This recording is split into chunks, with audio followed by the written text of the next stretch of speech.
As we confront the uncertainty of the impact of COVID-19 on lifespans, educational provision, and economic continuity, and as we watch entrepreneurial endeavors and industries coming to a halt, 2020 is now being characterized as a time of acute trauma, unpredictability, dynamism, and for the optimistic amongst us, the occasion for a new way of engaging with the world. COVID-19 has applied an unprecedented squeeze on national budgets, but we must continue to advocate even stronger for education. It will be the beacon that guides the comeback process. No one could have prophesied this, but what was anticipated was a transformation of education at the regional level to respond to 21st century literacies and promote skills and competencies needed for an emerging labor market.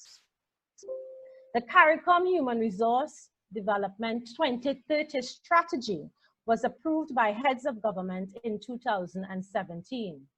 It anticipates the development of a harmonized, seamless education system where access and participation is increased, the curriculum offered is more relevant to the needs of learners, educational delivery is equitable, and qualifications across the region are comparable internationally and positions our people to navigate emerging opportunities and create new ways of ecological responsiveness. This vision demands a radical paradigm shift, redesigning an education system and deploying a finite allocation of resources for the prioritization of evidence-based interventions. In this, there is a critical role to be played by organizations such as the Caribbean Visionary Educators.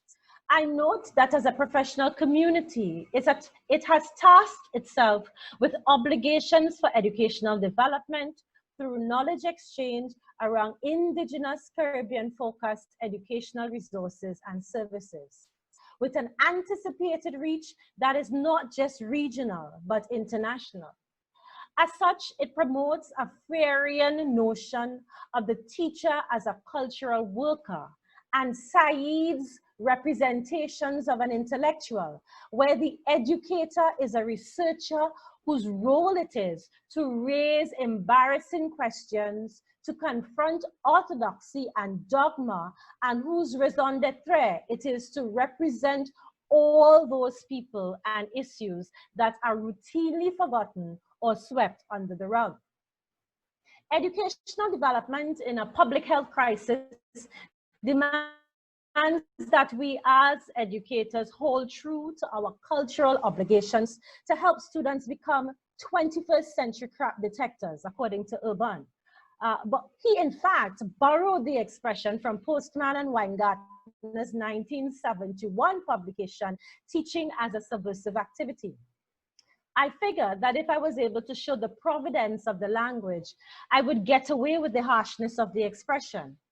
Our students and our practitioners now live in an environment that demands a whole new repertoire of technical, political, social, and economic survival strategies and skills. We are no longer educating to transmit agreed to norms and mores. We are compelled more to educate for habits of creation, innovation, social justice, environmental preservation, democratic ways of collaborating, and agile thinking. On the behalf of the Secretary General, Ambassador Erwin Larocque, it is a pleasure to congratulate the CVE on this initiative. The road ahead is unpredictable, but loaded with possibilities. Thank you for your commitment to education, the intellectual development, and enhancing the citation context of the Caribbean. This is a model of creative collaboration for innovation, lifelong learning, inclusivity, and respect for the intellectual assets of the Caribbean.